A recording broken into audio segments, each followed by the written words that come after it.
horrible night train ride. It was a cold autumn evening, and the train station was nearly deserted. The dim streetlights flickered in the distance as I hurried through the empty streets.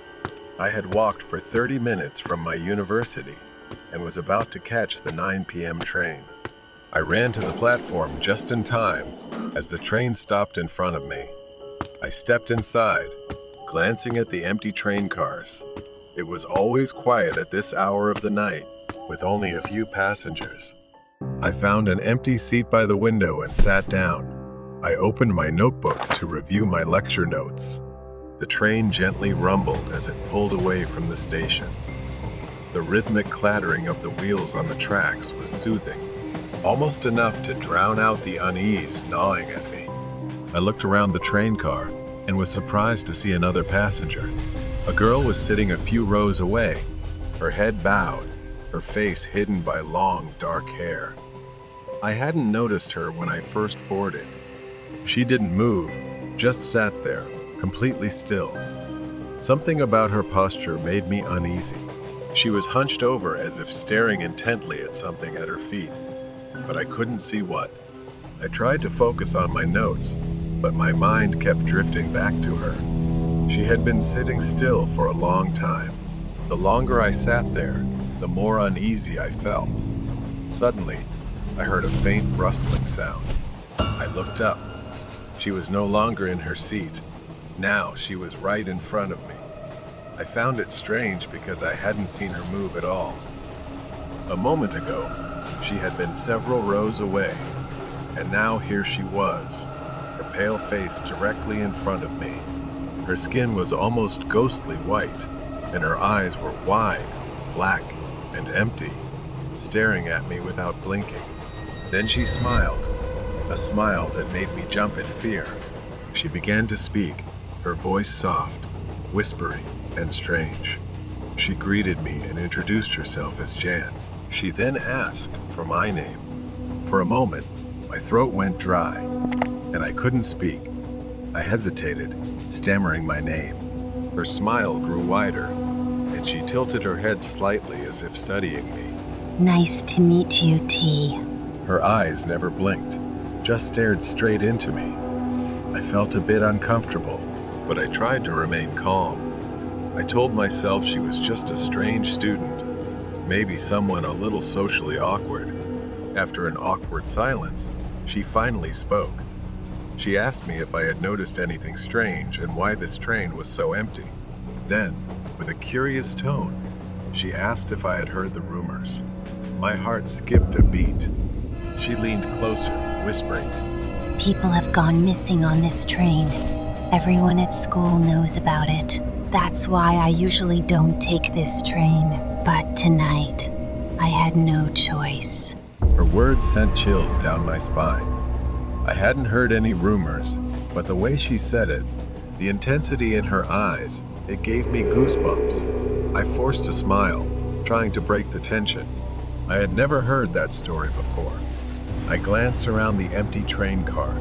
The train kept moving, the world outside darkening. Suddenly, Jan's expression changed. She froze, her eyes wide as she whispered, trembling, asking if I could hear something. I frowned, straining my ears to listen. I listened harder, but all I could hear was the sound of the train on the tracks and the engine. Her eyes were fixed on the window, her face creased with fear. It's getting louder, she said. Listen carefully. I just wanted to ignore her, to dismiss whatever she was saying.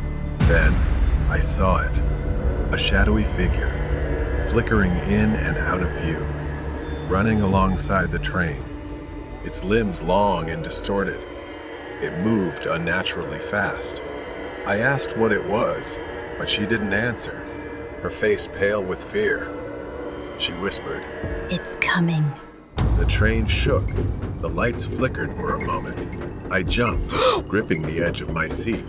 The lights flickered again, and when they came back on, Jan was gone. I blinked, my mind reeling. How could she have disappeared like that? I stood up, looking around the car, but there was no sign of her. The train began to slow down. The door slid open, and a thick darkness enveloped me. I couldn't see anything. My heart pounded in my chest as I backed away, my breath visible in the cold air. And then I felt it, a cold hand gripping my shoulder. Horrible night train ride. From behind, I felt an icy hand gripping tightly on my shoulder.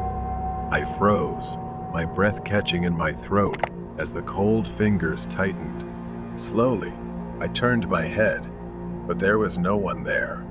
I staggered back out of the compartment, my body shaking as I looked around frantically. The train was still there, silent and motionless on the tracks.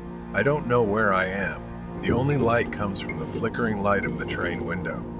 I started walking along the length of the train, hoping to find some clue about where we had stopped. My footsteps crunched heavily on the gravel. Then, I heard a faint rustling noise behind me. Instinct told me to run, but I didn't know where to go. My only option was to go back inside. I couldn't stay out here, but the thought of stepping back into that strange train filled me with fear. Still, I had no other choice. Stepping inside, the air felt heavier, more stifling than before. The dim lights flickered weakly, casting shadows over the empty seats. In the distance, near the end of the train car, there was a figure sitting motionless, head bowed, just like the girl Jan I had met. I knew I shouldn't approach, but my legs moved on their own, carrying me toward her. I called out, my voice trembling, "Jan?" I stopped a few feet away, staring at the figure. Her hair hung limply over her face, wet and dripping, as if she had just emerged from a pool of water. I stepped closer, intending to touch her, calling Jan again. She didn't respond. Then, she finally moved. She slowly turned her head toward me, her movements unnaturally stiff, jerking like a robot. My breath caught in my throat as her face came into view. Her eyes, once dark and intense, were now completely empty, like black voids staring right through me. Her skin was pale, almost translucent, and her lips curled into that same strange smile as before. There was a faint hissing sound, perhaps coming from her. Before I could react, she stood up, her body rising off the ground, floating. Her feet no longer touched the floor. She hovered just above it, her long hair flowing in the air. I was frozen in place, horrified as Jan's form began to change, her body stretching and distorting. It was something I had never seen in real life. A voice echoed through the train car, coming from everywhere, surrounding me. Why did you come back? Why are you here? My mind raced, trying to make sense of what was happening. This couldn't be real. I needed to get out and leave. But when I turned to run, I felt something cold and invisible pressing against my chest. I moved like a puppet, being forced back into the seat. The lights flickered violently, casting wild, shaking shadows as if the train had come alive. Suddenly, the whispering stopped. Silence filled the air. I looked up, and there was Jan, floating, her long, translucent fingers reaching toward my face. She told me to come with her, that I could never leave. The cold radiated from her, seeping into my bones, freezing me. Her fingers brushed against my skin, and in that moment, I was no longer on the train. I was floating in an empty void, with nothing but the sound of my own panicked breathing. I tried to move, but I couldn't. My body wouldn't respond. I was trapped. Then, from the darkness, I saw them other figures, floating, drifting. Their forms were distorted, their faces obscured, and their eyes were empty. I couldn't breathe. Was this what happened to the missing passengers? Had they been brought here, into this void, to become part of this nightmare? And was I next? Suddenly, with a violent jerk, I was thrown back into reality. I was in my seat again, gasping for breath, drenched in cold sweat. Jan was gone. The train began to slow down. The the familiar sound of the tracks returning. Finally, the train stopped at the station. The doors slid open, revealing an empty platform bathed in dim, flickering light. I staggered off the train, my legs weak and unsteady after what had happened. The doors closed, and as I turned back to look, the train began to move again, disappearing into the darkness. I didn't know if it was truly over. I stood there for a long time, staring into the void where the train had vanished.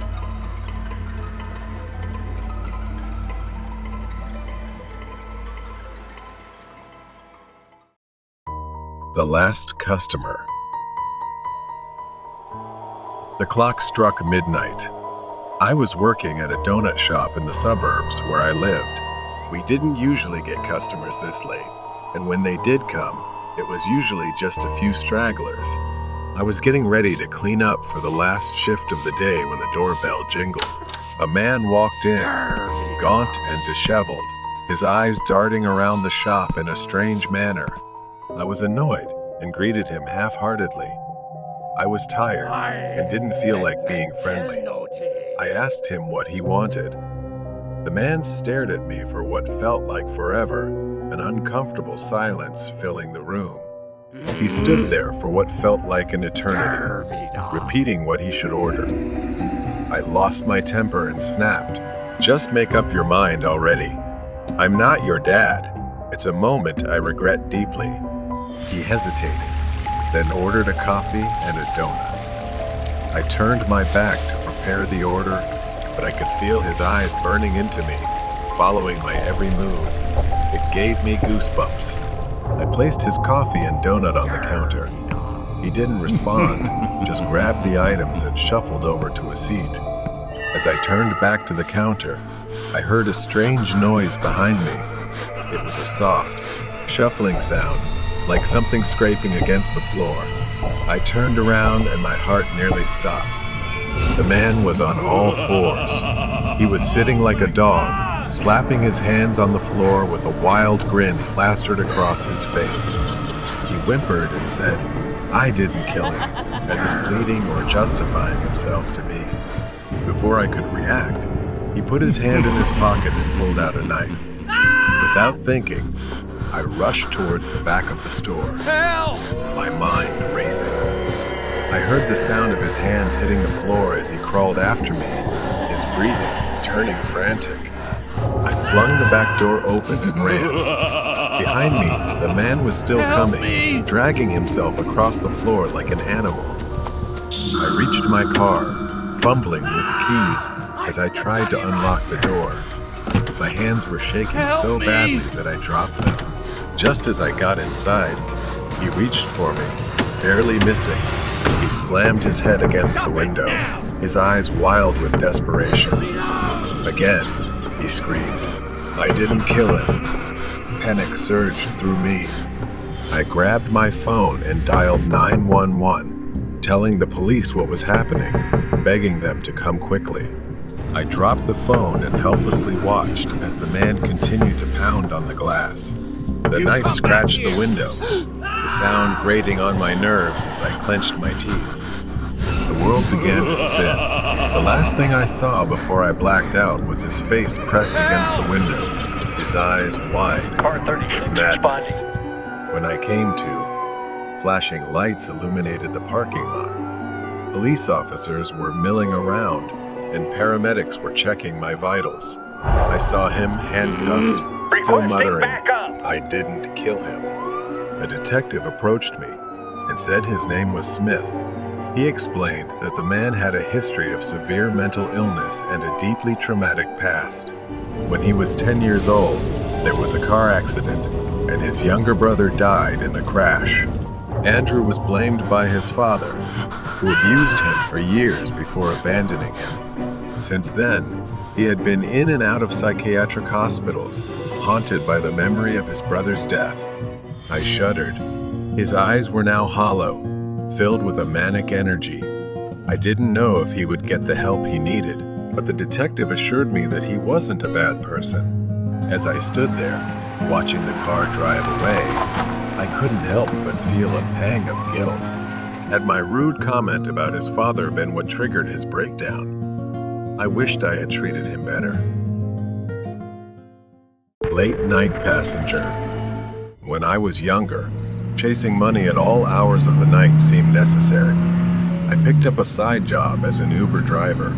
The job wasn't glamorous, but driving around the big city was something I enjoyed. Every day after 5 p.m., I'd grab a quick bite and begin my Uber shifts. Most nights ended around 2 a.m. This story took place on one of those long nights, about 6 months after working 2 jobs simultaneously. There was a hospital downtown with a large parking lot. It became my regular spot to take short naps while waiting for rides. It was quiet, away from the city noise. That night, after hours of driving, I went there to rest. I didn't plan on sleeping long, just a 15-minute nap. When I woke up, I couldn't remember where I was for a few minutes. I glanced at the dashboard, and only 15 minutes had passed. My music playlist was still playing, soft and mellow. I checked my phone, hoping I hadn't missed any ride requests. That's when I saw it. In the rearview mirror, I caught a glimpse of something that made my heart stop. A man was suddenly sitting in the back seat. He was right behind me, just staring. Then he smiled, a creepy, unsettling grin. I turned to face him, and sure enough, he was there. He looked disheveled, his clothes torn and dirty, and he only wore one shoe. His face was grimy, and he seemed exhausted, like he had been on the streets for a while. Something wasn't right with him. I didn't know how long he had been there, how he got in, or what he wanted. I glanced at his hand, and there it was, an open phone displaying the Uber app. My mind started racing. Maybe he had wandered out of the hospital, saw my car running, and thought it was his ride. I tried to stay calm. "Hey, are you waiting for a ride?" He didn't respond right away. His eyes darted from the roof of the car to the floor, avoiding my gaze. I pointed to his phone, hoping he understood. I asked again, "Do you need a ride?" He nodded. The gesture was slow, cautious, and uneasy. I forced a smile and told him I'd take him where he needed to go. I tried to act normal, to ease the tension in the car. But deep down, something about this man wasn't right. I left the hospital parking lot, following his vague directions to an old, closed-down music venue downtown. Then it hit me. I hadn't accepted a ride request on the Uber app. This guy wasn't my passenger. I glanced at the rear-view mirror again. His phone didn't show any ride request. He wasn't connected to me at all. I spoke, trying to keep my voice calm. "I just realized this ride hasn't been registered. Can you find me on the app quickly?" That's when his entire demeanor changed. He scoffed, looking out the window, then turned to me with a cold expression, saying he wasn't going to pay for the ride. I nervously chuckled, hoping it was a joke, but he remained silent. The atmosphere in the car grew tense. I glanced at him again and noticed a hospital discharge bracelet on his wrist and a dirty backpack beside him. I was trapped in the car with a homeless drifter who must have snuck in while I was asleep. I needed to get him out. I told him I wasn't giving him a free ride across town, and that he was lucky I hadn't called the police. But before I could grab my phone, he lunged and wrapped his hands around my neck. His hands were rough, calloused. I struggled trying to pry his fingers off, but he was too strong. A stench emanated from him. I could barely breathe. Instinct kicked in, and I slammed my foot on the brake. The sudden stop sent him flying forward, loosening his grip just enough for me to break free. I swerved toward the curb. He was dazed. I shifted the car into park, dialed 911, and honked the horn. He groaned, recovering from the impact, and started coming at me again. But this time, I wasn't powerless. I screamed into the phone, describing everything as fast as I could. Then, as if he realized the game was over, he grabbed his backpack and bolted out of the car, vanishing into the night. A few blocks away, the police caught up to him. I watched as they cuffed him. Later, I found out he had escaped from the hospital after being admitted for an overdose. He wasn't just a drifter, he was dangerous, and I had escaped something terrible. As the night came to a close, the only thought in my mind was, I'll never forget to lock my car doors again. Hide and seek in an abandoned house. Today, I decided to ignore my parents' warnings and meet up with my friends to play hide and seek in the old abandoned house near the woods. I remember everything clearly: the musty air, the creaking floors, and the thrill that washed over me as we sneaked into the dilapidated building. Jack, Rian, Lexi, and I. We loved adventure and the adrenaline rush, but nothing could compare to the mystery of that house. The house was surrounded by barbed wire, with the gate tightly locked, but we found a small hole in the wall, hidden behind overgrown grass, just big enough for us to crawl through one by one. As soon as I stepped inside, I felt something was off, but I couldn't pinpoint what it was. We decided to play hide and seek. It was my turn to seek, so I closed my eyes and started counting. The others scattered throughout the house, laughing, their footsteps echoing through the empty rooms. 98, 99, 100. I opened my eyes and immediately went searching for my friends. It didn't take long to find Lexi and Rian, but Jack was different. He was always better at hiding. I searched every nook and cranny, every room, until I caught a glimpse of a shadow darting by. Got you, Jack. I mumbled and ran after him. But something was strange. The shadow seemed faster, slipping around corners as if leading me on. My excitement turned into doubt and fear. No matter how close I thought I was, the shadow always evaded me, disappearing just as I was about to catch up. Not long after, Jack finally came out of the master bedroom, scratching his head. He apologized, saying he had hidden in the closet and fallen asleep. But my heart skipped a beat. Who had I been chasing? I gasped and told Jack and the others what had happened. They laughed, teasing me for trying to scare them. Determined to prove it, I convinced them to play again. We played again. I resumed searching, but soon that uneasy feeling returned. The house was too quiet, too still. My friends were nowhere to be found, and the more I searched, the more convinced I became that something terrible had happened. Then I saw it again. A hand reached out from behind a wall, waving at me from a distance. Suddenly, I noticed a pair of shoes on the ground, just like Lexi's. I called out, but she didn't answer. The hand waved at me again from afar. I moved closer, but as I approached, the hand disappeared. I chased after it, only to find another arm waving from the top of the stairs. No matter how fast I ran, I couldn't find anyone. Then I saw a face that looked like Rian's in the window. He stood still, staring at me with wide, terrified eyes. I knew something was wrong. I pressed my face against the window to get a closer look, and it was a child, about our age, but with a wrinkled, aged face, eerie and twisted. His clothes were stained with red patches, and I froze when I saw him holding something, a long, rusted, sharp metal rod. Before I could move, he spoke in a chilling voice. "Oh, you found me. Now it's my turn." He grinned widely, then began counting. 1, 2, 3. Panic surged through me. I didn't take the steps one by one. I bolted down the stairs as fast as I could. His laughter echoed behind me. I remembered the secret closet Jack had hidden in earlier. In desperation, I dove inside, pulling the door shut and holding my breath as I listened. I didn't dare make a sound.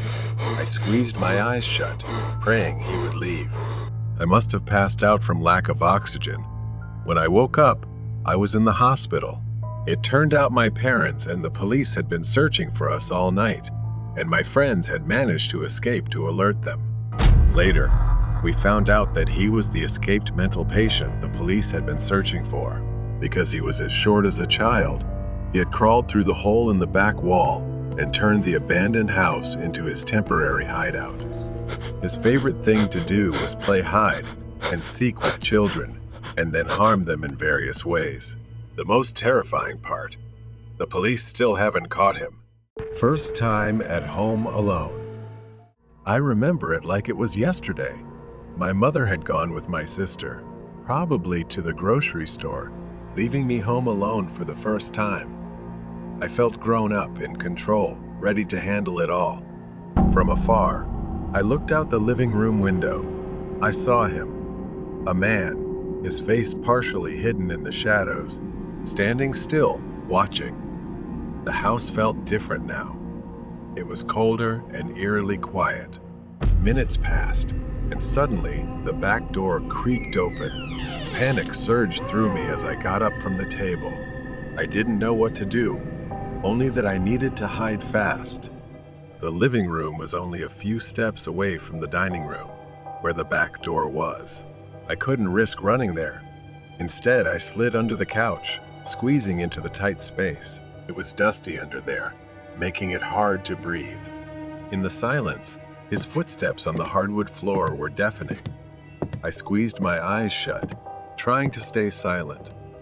I thought about the phone, the old corded phone sitting on the side table, right next to the couch. My fingers brushed the phone cord, and I gently pulled it, hoping to make no noise. My heart pounded in my chest. The phone slid off the table, and in an instant, it fell to the floor. The phone didn't land on a soft surface like I had hoped. Instead, it hit the hardwood floor with a thud. He must have heard it. I froze. My worst fear became reality when the man's footsteps suddenly stopped. Then, I heard a slow, cautious step as he made his way back to the living room. Each footstep was punctuated by the creak of the wooden floor. I tried to press myself deeper into the shadows under the couch. The phone was only a few millimeters away. The cord stretched tight like a lifeline for me. He was so close now. I could see his shoes from my hiding spot, worn and covered in dirt. He stopped near the edge of the couch. I bit my lip to keep from making any noise. The man started moving again, this time slower, as if he was searching for something. He remained standing near the couch. I watched in terror as he bent down slightly, his dirty hands reaching under the cushions as if searching for something. If he just looked down, he would see me. He suddenly stopped, then bent down again, this time looking at the floor. I could hear him muttering something like, "You won't get away."